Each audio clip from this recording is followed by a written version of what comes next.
Good morning, good afternoon, good evening, good night. This is Amateur Hour with Amateur Exegete. Introduce yourself. Hey, how are you Hello, guys? it's nice. It's nice getting to see you. Yeah, yeah, You don't get to see you from the Twitter sphere. yeah. That's true. Yeah, that's true. Uh, I Waiting to hide have this, behind the Twitter. waiting for have this for a while. Yeah, it's been a couple months, maybe. Yeah, Yep, many yep. holidays. I know my friend over here. He'd been wanting to have this conversation with you guys for a while.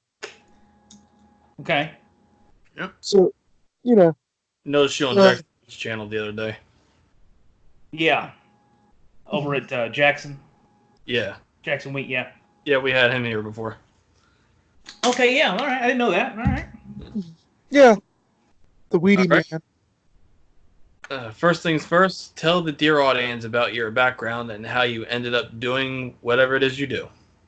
Yeah. So I grew up a King James only um, dispensational young Earth creationist. I'm sorry. Um, yeah, me too. But so I believed that for probably too much into my 20s, and then slowly made the shift first out of King James onlyism and dispensationalism, um, and then into Reformed theology, so Calvinism and evangelicalism. I'm sorry again. Yeah.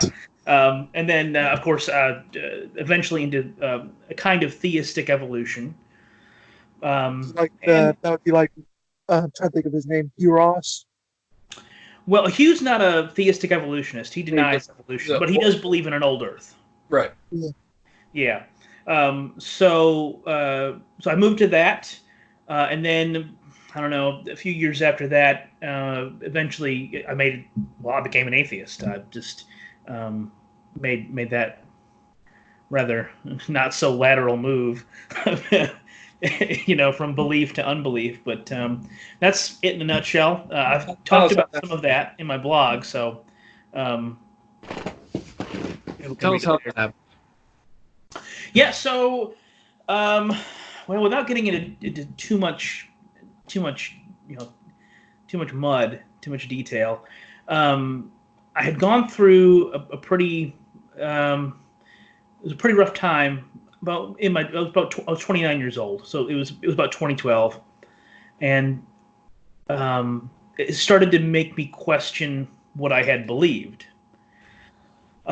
So I started exploring my faith more, and I fully expected to come out of this crisis, I guess is what you can call it, with my faith intact. I had a similar crisis at 17 and emerged from that an even stronger Christian. So I thought, oh, well, surely I'll come out of this an even stronger Christian. That's not what happened. It's not because of some of the atheist material I read. The first book I read as I was making my way into atheism was Richard Dawkins' The God Delusion. Uh, And it immediately turned me off. I can just remember that it was I just, oof, didn't care for it. So I still really wanted that faith. I wanted that belief in Christ, and so I dove into William Lane Craig's stuff a lot more, and really, the more I listened to him, the more I engaged with his material, the more I thought I just can't buy into this. This does not work for me. The arguments to me didn't hold up all that well. Um, and I said, I don't think there is a God. Um, I can't be dogmatic about that because I can't know everything, but it just seemed to me that the universe made more sense without a God, at least the God of Christianity, than with it. So I mean that's the short answer. There's a longer one that I probably could go on and on about, but Yeah, I mean that's fine. I do get how the deep conversions or whatever conversions, however people want to prefer it. I know that it does get really personal, so I can understand not wanting to go in length about it. yeah, there's and then I'm kind of detailing that some on the blog, and like I just wrote a recent post, and it took me a long time to write that post. It was probably 3 months in writing it because I just did not know. I didn't know how to say things, and that post wasn't even about coming to atheism. I was still a Christian in that post. So there's a lot of retrospect I'm even doing now in my life, taking into stock things and just rethinking through things. So it's we're all on a journey. That's the way I see it. Sure. Yeah, that's fair. Yeah. In our experiences, we've seen that many internet atheists are remarkably similar to fundamentals in their understanding of the Bible and theology, and thus both extremes aren't cultured enough to appreciate such things. Like, doesn't that sort of depress you? Oh yeah, one of the things that really, well, like you said, they tend to read the Bible in a fundamentalist fashion. And on one level, you can't blame them because it's what they were taught, it's what they know. So when you only work with what you know, you're gonna, lash out in a way that reflects that. So, my job, my joy, I guess, is what you could say, is to kind of present the Bible in a way that's more palatable, more scholarly, even though I'm not a scholar. In a way that even so that atheists can kind of see, well, there's other ways of looking at the Bible besides this hard-nosed, young Earth creation style. It's sort of nonsense, Well, yeah. I always found it funny because this is what another person we've had on named Joel Edmund Anderson. Yeah. And what was funny about him is that he actually, in his blog, when he was going over, like, I forget which review he did it under, but it was under this review of Jerry Coyne's book. Oh, faith versus fact, or whatever it was called. Yeah, I think so. And what was the most funniest thing about the post to me was that he put up 2 quotes, one from Ken Ham and one from Jerry Coyne, and just said to pick which one. And like, I admit I got it wrong. Well, that's depressing. That's very. Because I had thought that one of them was, because he had posted, like, I think it was maybe 2 to 4 quotes, and I was like, all right, this has to be Ken Ham, and then I said, oh no, that was Coyne. I'm like, oh man.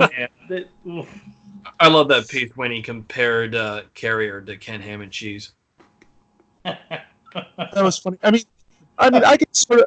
I mean, I would say you're probably in the best position with it because you actually did go through the fundamentalist phase of yourself as well. Yeah. So you have a little bit more experience, like, in how atheists see the Bible anyway.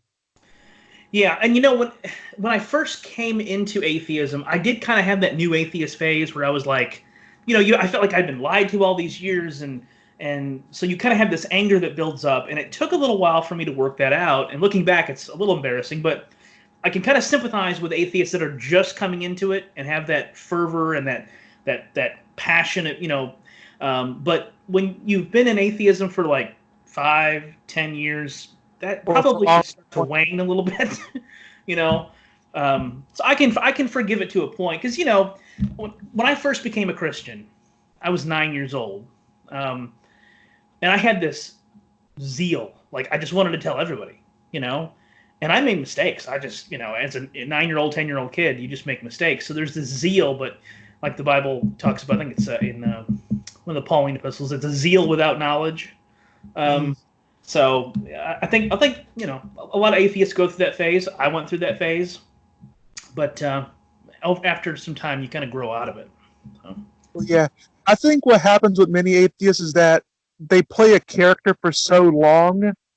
Like, I think with a guy like Aaron Ra, who's been doing this for 20 years, it would be just unheard of if he just all of a sudden just changed everything. Yeah, and some of it is just you get stuck in a rut.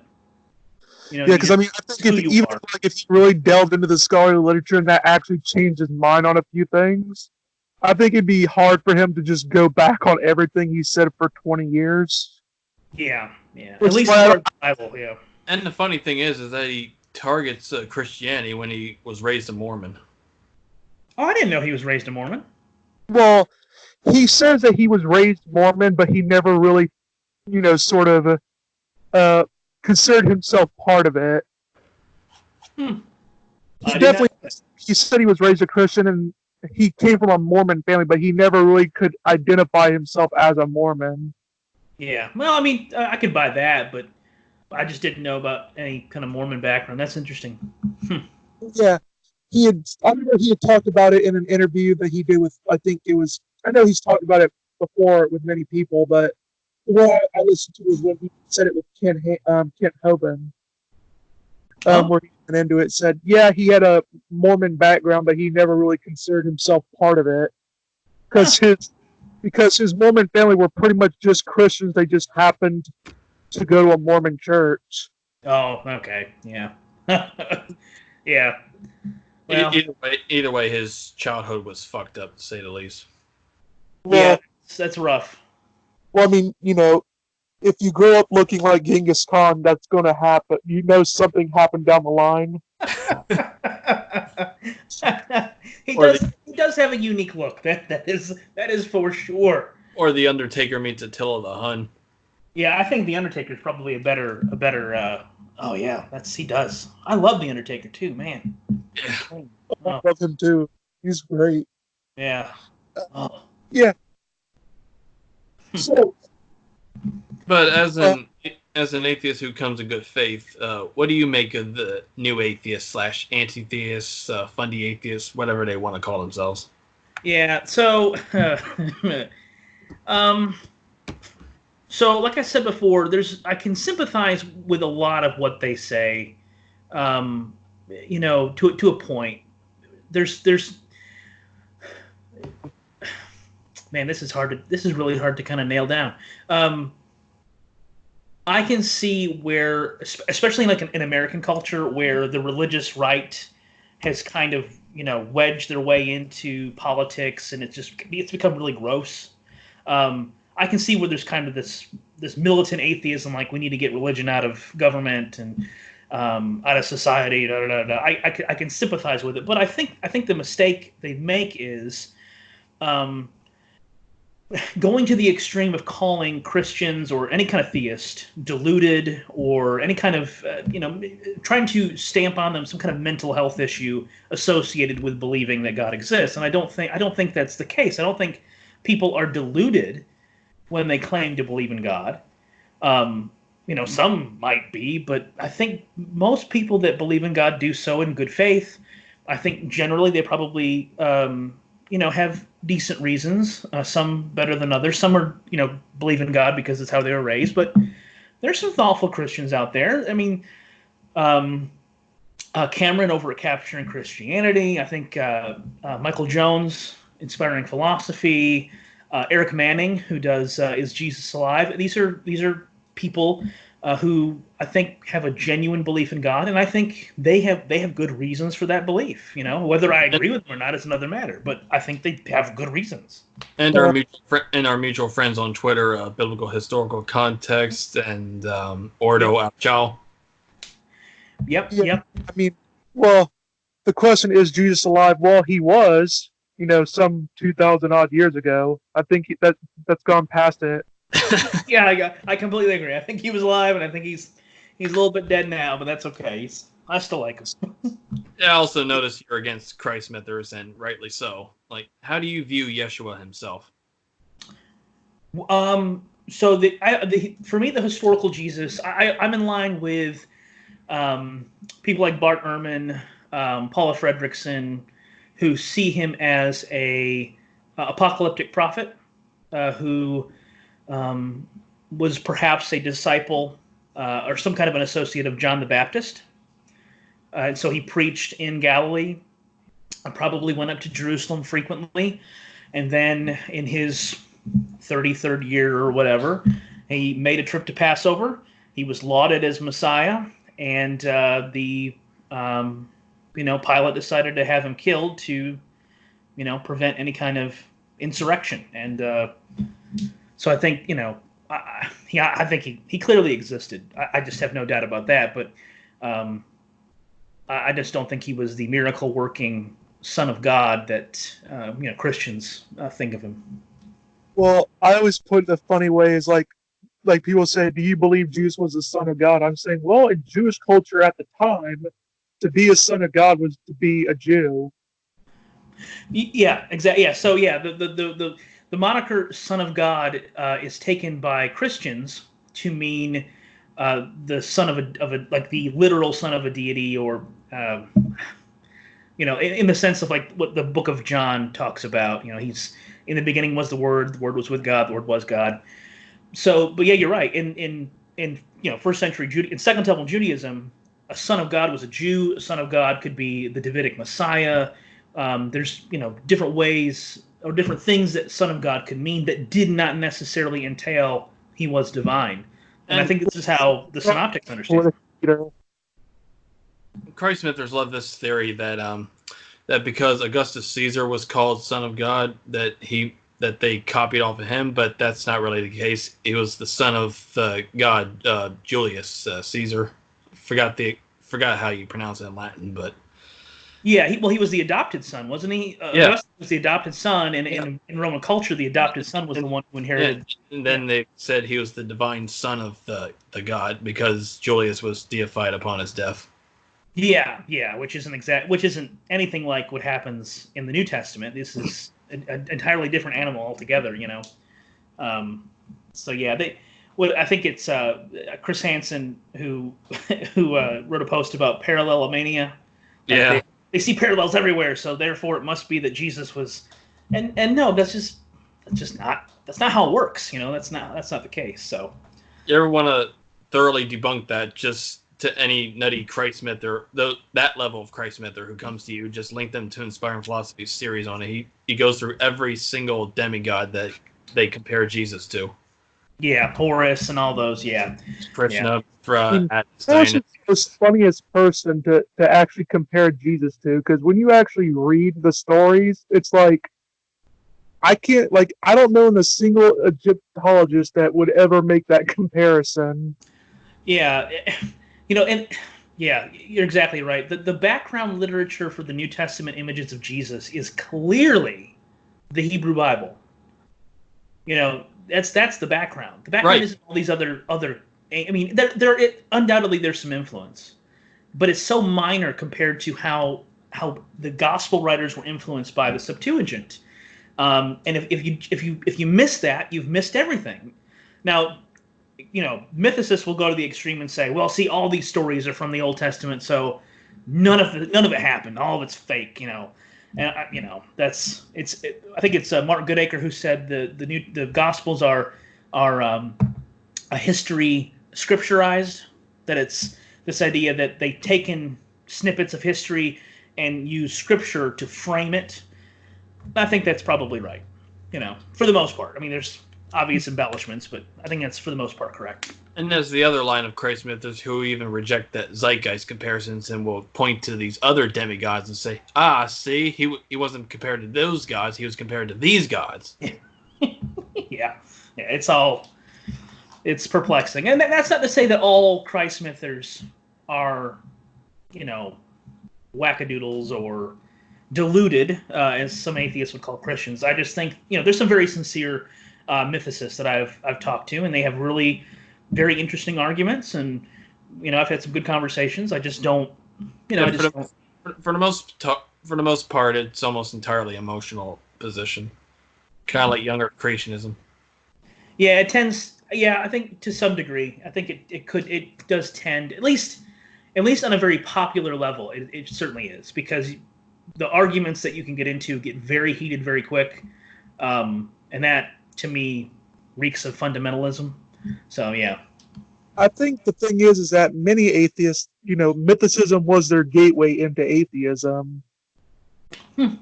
So, that's what Neil said. He had like 2 or 3 atheists actually come to him through emails, and it told him that what made them, that they were hesitant to take his view because they were worried that if they accepted Jesus existed, that would invalidate their atheism, because that's how they came to it to begin with.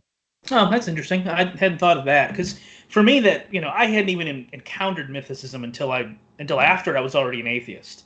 Um, Part of that is just because when you are in the midst of, well, I was doing youth ministry, so in the South, so those issues never come up.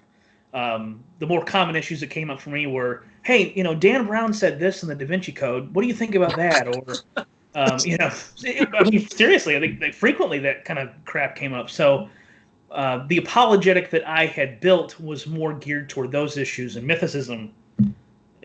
I probably I wouldn't have. I've never heard of it. I'd never heard of Richard Carrier, Robert Price. Those not until after I was an atheist. You were lucky. Yeah, I was naive and lucky. Man, I miss those days. Da Vinci Code makes a lot more sense than Carrier's hypothesis of the cosmic sperm bank. Yeah. Oh man, his reading of Romans 1 I just don't get it. I mean, I mean, it's just so frustrating because he latches onto this one word, the sperma, but then he doesn't apply the same logic to it as he does to the other occurrences of it in the rest of Romans or even I think Galatians. I don't know. It's an inconsistent hermeneutic, that's for sure. Just wait until he tries to explain it in his upcoming book, Jesus from Outer Space or whatever, that comes out on April Fool's of all days. Oh wait, I thought it was coming out in September. Is it really April 1st? Yeah. Oh boy. Okay. And here's the subtext: he came from outer space. Oh, And what I find especially funny is that while most atheists are Exodus mythicists by default, because the consensus is that the Exodus didn't happen the way it was described in the Bible, which they'll naturally jump to the conclusion it didn't happen at all. Yeah. Christ mythers will readily accept that while denying the consensus when it comes to Yeshua's existence. Yeah, it does seem to be kind of a cherry picking. Although I maybe let me think about that because. It depends on how you evaluate the data. If you're a minimalist, then you're going to look at the data in a certain way and say, there's no good evidence to support it. And I think you could do that both with the Exodus and with the existence of Jesus. But I think there are other problems that creates. And well, I don't know. I'd have to think on that. That's interesting. Like my position is that the historicity of the Exodus is like that of the Trojan War. Just like there probably was a Moses whose original name was probably Ra-Moses or something along those lines, like Egyptian in origin, and led some Canaanite Hebrews out to Mount Horeb somewhere in Midian or Arabia. Yeah, and that because the book of Exodus seems really keen on making the name Moses mean something in Hebrew and not Egyptian, which kind of says, oh, maybe he originally was an Egyptian, or maybe he originally was some kind of, or he was born in Egypt and it was given an Egyptian name. But yeah, that's a good comparison with the Trojan War. Yeah. Yeah. What was that, Brad? Agnostic on it. I said I lean more agnostic on his existence. I mean, I have heard of like you're roboting. Oh, keep talking. All right, this better? Yeah. All right, this is probably my connection. I'm more agnostic on it. I mean, I've heard good arguments either way on it. Yeah. It's not like a big thing in my beliefs with it. If he did exist or did not exist, it really doesn't matter to me so much. But well, it kind of does, since he's one of the most important and significant figures in the history of the world. Well, yeah, I mean, I've also heard some, I've talked to some rabbis about it who have some scholarship in it. They have mentioned like how Moses went under different names, and I'm thinking there might be something to the idealization sort of theory where Moses was just a sort of he wasn't one figure per se, but he was multiple figures that were important in Jewish history, and they just sort of amalgamated him all into one character that we now know as Moses. I could buy that. That could be the case. I mean, either way, I think that it is an interesting topic to look into. Yeah, I mean, I think it's more comparable to Hercules. There probably was a guy like that, some Schwarzenegger-like bodybuilder in the late Bronze Age. He was really big and very strong, and killed a notorious lion that was causing trouble for everybody, and legends grew up around him. Well, yeah. It's possible. It's also funny how I also hear Christians say, well, legends couldn't develop in such a short time after Jesus' death. I'm like, legends can develop within someone's own lifetime. Like, like Richard the Lionheart and Christopher Columbus. There was legends spreading about them while they were still alive. Yeah. George Washington had some, some really interesting ones. And Napoleon. Alexander, Genghis Khan. Yep. That was the argument that William Lane Craig I made because I heard William Lane Craig made it, and it really made me facepalm because he had said that, the time span of the Gospels was too long, too short for it to be legendary. And I'm like, you do know in history, like, legends can develop within someone's own lifetime. They don't need a long span of time. Yeah. Like, Alexander the Great. Although that's probably not the best comparison, but I'm like, Richard the Lionheart would be Christopher Columbus. Like, those two had legends spread about them in their own lifetimes. Mm-hmm. So it's like, it would not be impossible to think that a very, like, at least influential to his own people, developed legends around him. Yeah, absolutely. So I always just found that sort of thing funny. So how do you view the Exodus yourself? Yes. So I don't know. I lean toward there being a historical Exodus, but I like you. I think it was probably it must have been smaller than what the Bible describes. So I kind of lean toward Richard Elliott Friedman's view that this was it was the Levites who came out of Egypt for whatever reason. Maybe they were slaves. I don't know.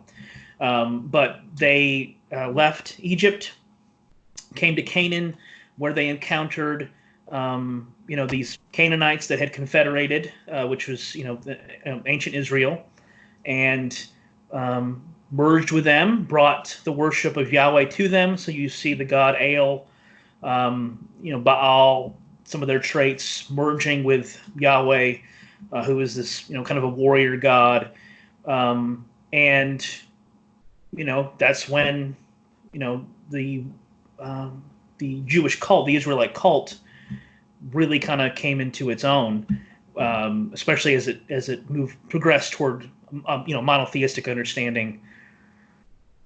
Oh, I can't hear you. Did you mute? Oh, good. Also, the great god of thunder and storm.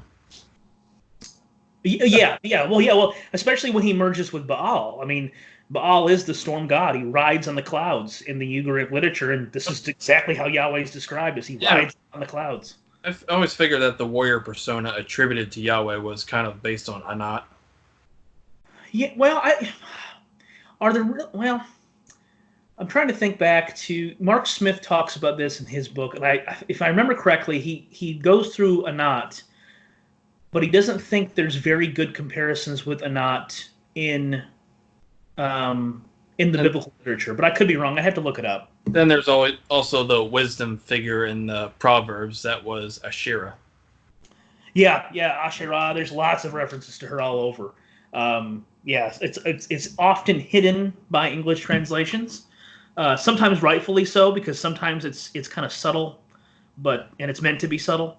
But yeah, anyway, exactly. But anyway, back to the point that Moses led these Levites in particular, or just them, or others. Yeah, so I would say it was probably just the Levites. It was a small band, not anywhere near 3 million people. No, Absolutely not.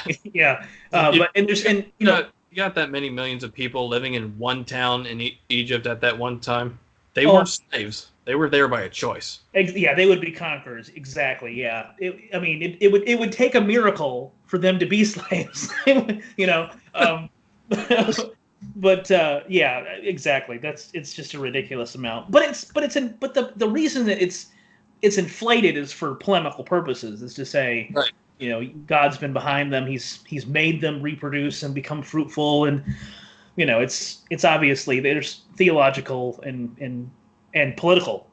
And that's Well, another point. we even know when we look at really any ancient figure like pre modern times, we know that even the ancient Greeks had a habit of exaggerating the amount of numbers, like they had they would say a ridiculous, like we had hundreds of thousands. I'm like, your entire population isn't even that much. Yeah, exactly. So I mean, it's not like the people back then they wanted to get the number of men that they had so down to the nitty gritty, like they were counting 1, 2, 3. Like no, they had theological purpose and political purposes for doing it as well. Yeah. My favorite example of more, well, not modern. It's happened long ago, but it's modern in the sense of its media presence. The movie 300. Mm-hmm. Yeah. Yep. It's like they talk so much about the 300, but they never mention like the 1,000 other soldiers that were also there for more. Yeah, they're kind of just glanced over briefly. Yeah. They stand out because it's their small number during the final wave of the attack, if I remember correctly. I also love the movie Troy. Oh, me too. Yeah, I love Troy. That's a good movie. Yeah. Although, and I do say it is actually pretty interesting when you actually go into how honor cultures like the ancient Greeks and how ancient Hebrews, they had some similarities in their cultural practices in terms of how they dealt with wars. I know one thing that we always tend to find odd in modern times is this notion that they killed the babies in the rival town. Like in the case of Troy, I can't remember whose child it was on the top of my head, but I knew they threw a child, like the baby, over the wall. Yeah, that was supposed to be Odysseus. Yeah. Anyway, the reason that people do that, like in honor cultures, is because it was a common motif and a common occurrence where a child that once they found out that they were related to a town that got conquered, they want to get honor back for their town. So they just said, well, let's play it safe and sorry and just kill the kid. It's kind of what the movie did. It kind of demythologized the whole Iliad and Odyssey and kind of portrayed it the way it, quote unquote, really happened.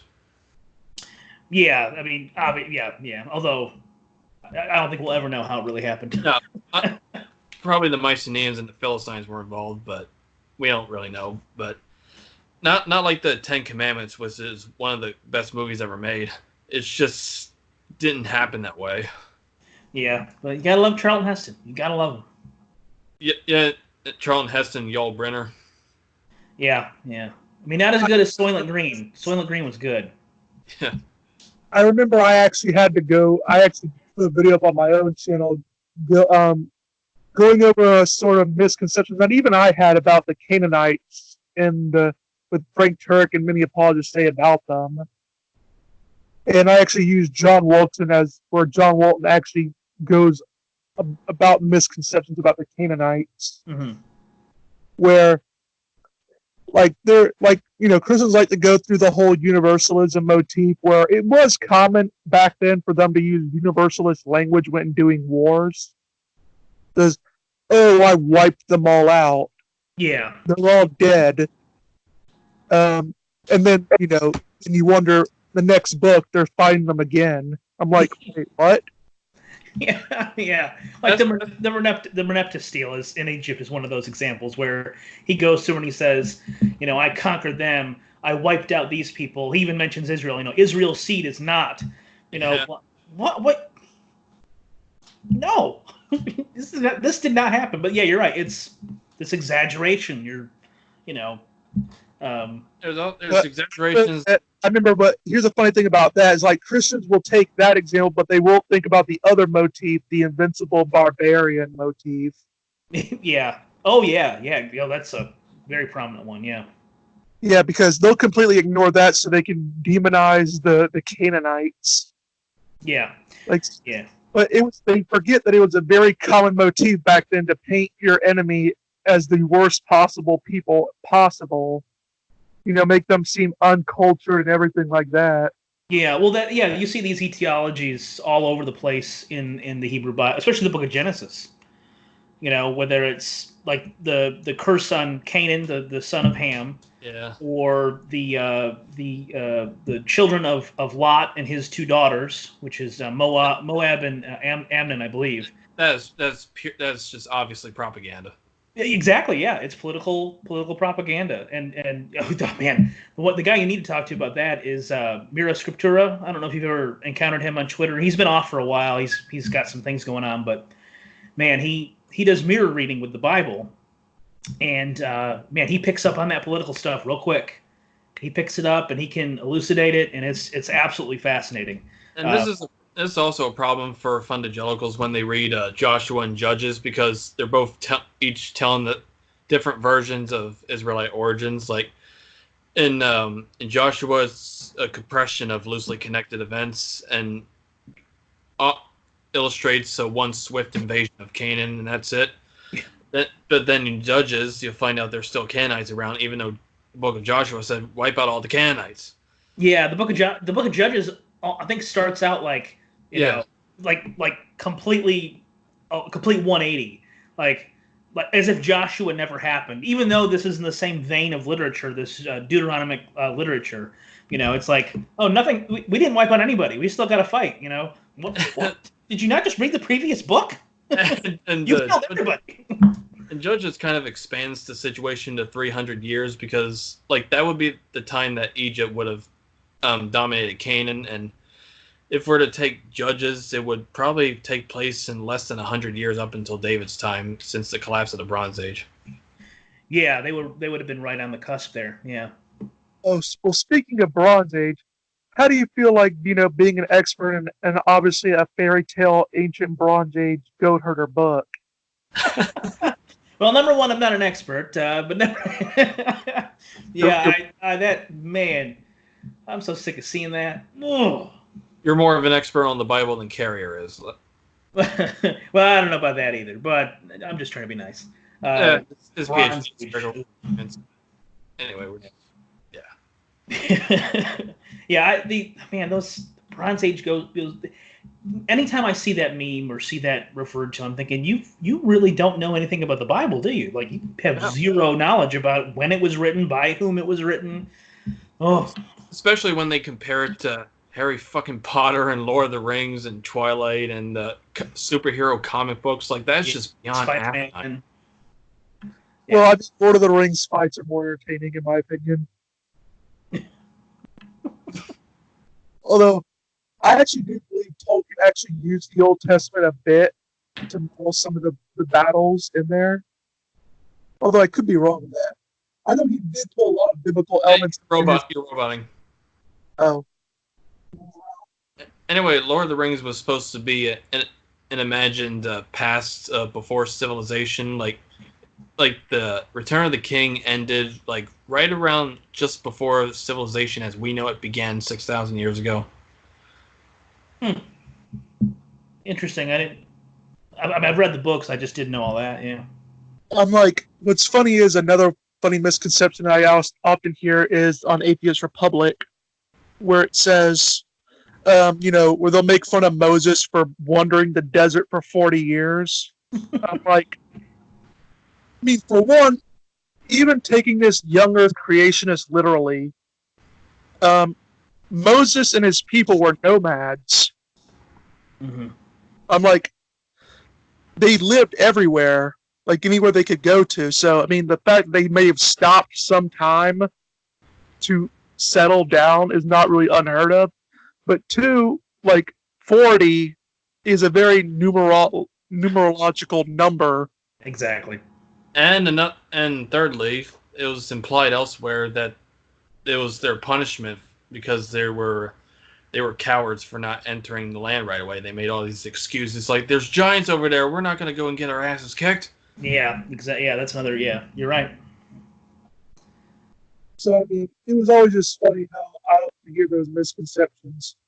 And one more historical kernel to that is the idea that the mana, which is this sugary, sweet white stuff that comes out of this insect named after it. I forgot the name of it. I can't remember the name of it, but they live somewhere out there and chew and bark on trees, and they spew out this sugary white sweet stuff that Bedouins today use for sweeteners. Hmm. Interesting. Huh. Yeah, I didn't know that either. So I know I think the word mana means something like what is it? I think the text itself, gives that kind of explanation. What is it? Which is a good question. But if you don't know what it is, do you really want to be eating it? Yeah. Like school cafeteria mystery meat. Oh no, that's okay. No, thank you. And then after all those years, like, we're sick of this stuff. We need some meat. We need more meat. Yeah, can you blame them for being sick and tired of eating that mess? Man, unless you're used to. Oof. I remember it was funny because, like, I actually made the joke about it, where God killed the people for manna, and I was saying, wait, if God would kill people for manna, then what would He do for a Klondike bar?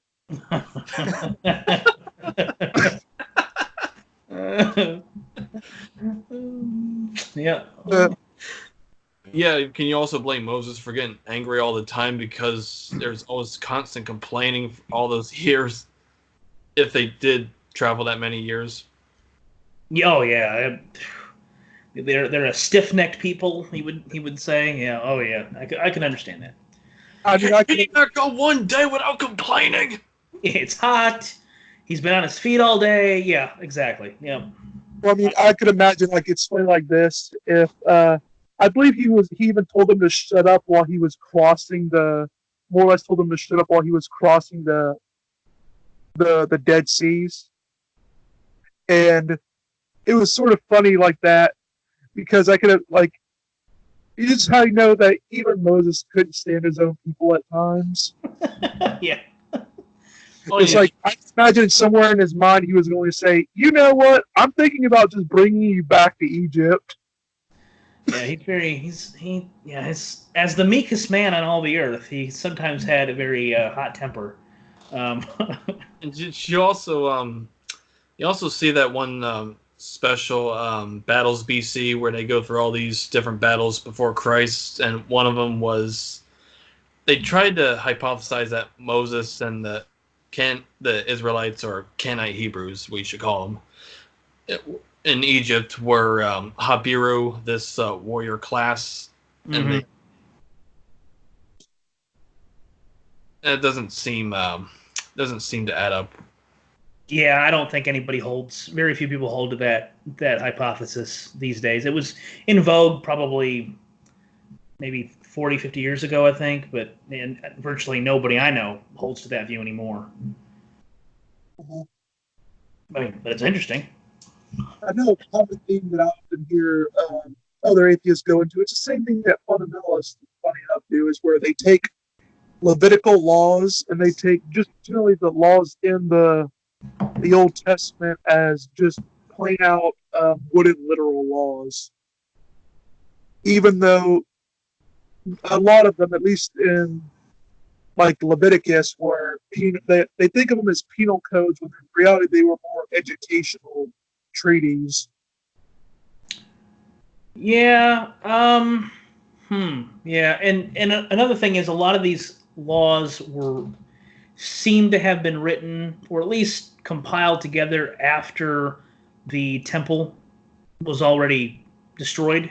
Yeah, it's thought that Leviticus was written during the exile, while Deuteronomy was written during the Josiah's time. Deuteronomy was set up to hold the Israelites strong in their resistance to the Assyrian Empire. Like, come on, man up, stop being pussies. Your loyalty is towards God, not these thugs. Yeah. No, that's probably right. But yeah, Levitical laws are especially for atheists. They're easy picking because some of them do on the face of them they sound very ridiculous. Don't eat this food, don't eat that food, you can't wear this, you can't do this on this day, and but they have in the context in which they were written, they have a certain significance that needs to A be co- understood and appreciated. we do actually know that the kosher diet is actually pretty healthy. Oh, I don't know about that. I'd be interested to see the research on that. I'm still I eating mean, crap. the diet was a lot less. Well, I would say it's probably less unhealthy than our current diet is. Oh yeah. Well, of course, yeah. I mean, if you eat hamburgers every day with that's not as healthy as just eating. I don't know. I mean, I'm more of a pizza guy. I like pizza every once in a while. Is that sure. culture? I guess is pepperoni culture? No, that's pork. So yeah, no, you can't have that. Hmm. So, oh yeah, wait. So, think you had some more questions, Engine. Yeah, but one more about the Exodus. Like one more defeater for the mythicists, as we call them. We should call them that. But for in the idea that it didn't happen, like you don't make up a story like that. Your culture was your origin story is that you were slaves, and you were just so weak and pathetic that it took a god to save you. Well, I I don't went know about that. We don't see other cultures making themselves look weak like that Well, no, but at the time. no. Well, you're right about that, but the Exodus story is kind of a mixed bag because Right, as we talked about before, they inflated their numbers. They wanted to look big. right. It's exaggerated, like the Trojan War, Yeah. like So what we would call historicized. Not historic. It's a mythologized history, not historicized myth, as Christ mythers like to. yeah. Gospel. So what I'm saying is, while you do have this aspect of we're slaves, we're stuck in Egypt, you also have this almost like a counter narrative where it's like, but we vastly outnumber the Egyptians because God has blessed us. So I mean, I don't know. I'm not convinced that a culture wouldn't make up a story like that. Um, I mean, it's possible that they wouldn't have, and that it reflects some kind of historical core. I'd have to think on that some more. I've heard that argument before, and it's not really convinced me. Um, Well, I but mean, it does have an underdog narrative into it. oh yeah, without a doubt it does. But I'm just saying that there's also this counter narrative that goes along with that underdog, and Yeah. so it's kind of a mixed bag. So I think as historical data, it's kind of iffy, as a defeater against any kind of idea that the Exodus didn't happen. I think it could run both ways. So. What do you love most about the Bible and your favorite books in it?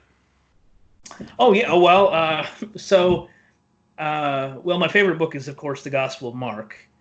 I just think Mark he's an amazing storyteller. Um, he's awkward at times, which I like because I can be very awkward at times. But just the way he frames stories, man. Well, for example, the story of John the Baptist being beheaded. Okay, right before that, Jesus commissions the disciples to go out and to perform miracles, and to cast out demons. So you have this image of the disciples being commissioned by the Messiah to go out and perform all these great feats. And so what does Herod do? Well, Herod hears what's going on, and he thinks John the Baptist has been raised from the dead. And then you're like, wait a minute, John the Baptist raised from the dead? What happened? And then Mark's like, oh, well, let me tell you a story. And he tells a story about John the Baptist and Herod and how Herodias conspired to get him killed. And so, either way, I say all that to just say that Mark has this way of in making his narrative themes fit, and it all points to what he wants you to think about Jesus. And so Herod is this king, even though he wasn't a king. He was a tetrarch. But Mark calls him a king. But Mark doesn't call him a king because Mark's an idiot, because he doesn't realize Herod's not a real king. He calls him a king because he's trying to deliberately contrast the terrible man Herod with Jesus the Messiah. But what he does is he doesn't just say, Herod is this, he said Herod's this man, he can order men to be killed and beheaded. But look at Jesus. Jesus is going to end up in the same boat as John does. He's not going to be beheaded, but he's going to be crucified. This is the way of Jesus. This is how the Messiah is going to be. Not a conquering Messiah, but a suffering Messiah. And it just things like that where he builds the contrast and intercalation where he inserts these stories in between two larger stories and things like that. It absolutely fascinates me. And there's also the depiction of Pilate as reluctant as to hand him over. Yeah, yeah, exactly. He's and Mark does that because he wants to kind of emphasize how terrible the Jewish religious authorities were. And later gospel like Matthew makes it real bad. It's just Pilate's just like his wife has a dream. Says don't do it. He's innocent, and Pilate's really reluctant to do it, and he washes his hand of the whole affair. He's Matthew's trying to say, oh, the Romans aren't to blame. It's really the Jews, the religious Jews, the Pharisees that were behind it all. But yeah, so. Yeah, and the way Matthew illustrates, that's why the book is first, because it bridges the Old Testament and the New Testament while comparing Jesus as to Moses and presenting him as the new Moses. Yeah, well, it's also first because early Christians thought that Matthew was the first of the canonical Gospels to have been written. So that's another reason it's first in the New Testament canon. But yeah, it does. It certainly does. You see those motifs in Matthew all the time where he cites Scripture and fulfillment of it. Yeah. Yeah. And I actually do. Like if I had to pick my favorite book, I've said it before, but I pick Ecclesiastes is probably my favorite book. Yeah, yeah, you're an existential nihilist. Yeah, and if you want to be an existential nihilist, Ecclesiastes is the book you have to fall back on. My favorite's Genesis because it has the most content and spans the most time. Yeah, it has so much packed into it, whereas you have 4 books dedicated on Moses' story alone. Yeah, that's true. Yeah. Genesis is a account that you can read it and you can always learn something new about it. Yeah. Yeah, there's a lot to it. Like we told Heiser that we could have days or weeks having conversations about Genesis. Oh, yeah, easily. Yeah. It's just a lot. There's a lot to it. Yeah, I like Ecclesiastes because it's sort of the opposite of what you would really find in, like you would think a religious book would have. Because you would think, when you think of a religious book, you think it's all happy, it's all, telling of how good humans are and how everything is just going to go so swell for them. And like, you read Ecclesiastes and they're like, that just punches you right in the face. Mm-hmm. Yeah. Yeah. You're going to be forgotten when you die. What is life? It's meaningless. Ooh. It's also like Job as well. That's also why I like Job as well, because it's sort of, you get this contrast between like what you would expect from a book like that and what you actually get. You saw Scholar Fiction butchering the hell out of that. I have not gotten into that. I'm very hesitant to. I saw Chris. He's basically a poor man's Hovind. Yeah, and that. Yeah, I'd have to look at it. I'm hoping Dr. Bowen kind of edges him back, but again, I haven't watched the videos. I've seen where Chris posted on the Inspiring Philosophy's blog, and then Chris also wrote a little book. I just bought it the other day, which is an introduction to the Book of Job.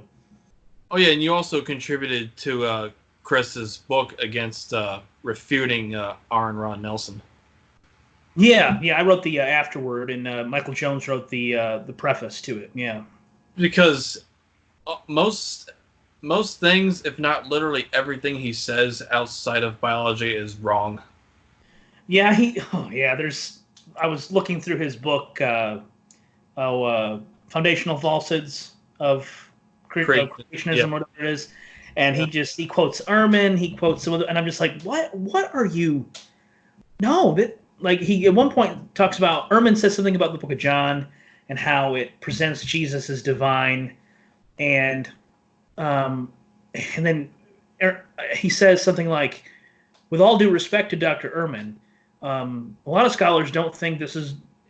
He goes off on something, trying to make Ehrman say something he wasn't about Jesus, like as if Ehrman was saying Jesus really was divine, and Bart Ehrman would never say that. He would never say that. But the way Aaron Robb made it out to be, it sounded like he really thought this was the case. I don't know. It's frustrating to read. Anyway, how do you Like, plan? he has How do you plan? one job he's really good at, and that's teaching evolution and bashing young Earth creationists. Yes, yeah. If he just stuck to that, he'd be great. Give credit where it's due. Yeah, if I needed somebody who, I needed to break down something on, family trees and stuff like that, he'd be the guy to go to. But for the Bible, nope.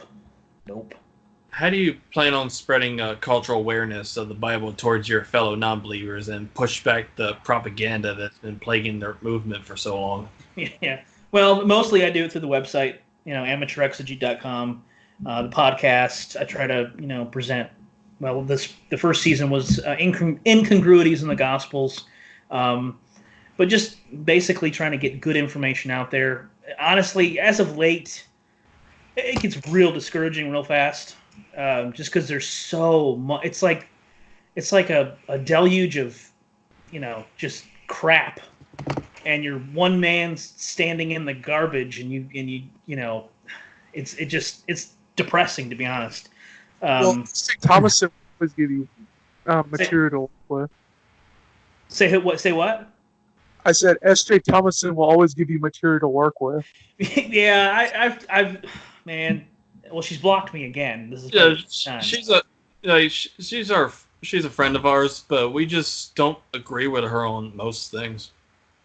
Yeah, I rarely agree with her on anything. Although I have defended her. There's some people on Twitter that have said some terrible things about her. I know, it's just uncalled for, absolutely vile people. I mean, I've had some choice things to say about her, and I will continue, and I would do it to her face too. Yeah, but some of the other things they say are just they're ad hominem, and they're. Yeah. I just don't see the value in it. According to her, you're scum of the earth, a drain on humanity. Yeah. I mean, to her credit, though, I think she apologized for that, but it was almost like an apology under pressure. It was very much in the vein of a politician, We like SJ, but the hate she just gets is just uncalled for. Yeah, and some of it she dishes out herself. Like she invites it, but I mean, I'm with Jesus. Turn the other cheek, or when he was reviled, he did not revile again, and I think that's a good way to be. So. Well, as long as you remember that the behemoth is a dinosaur and a dinosaur is he. Yeah, that's true. That is true. Yeah. Ken Ham said so I guess it's true.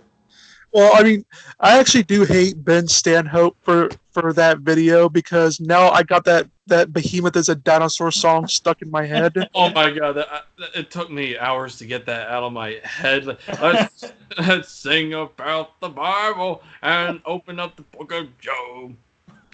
It's so fucking bad. That's part of me just wants to say I hate you so much for introducing me to that.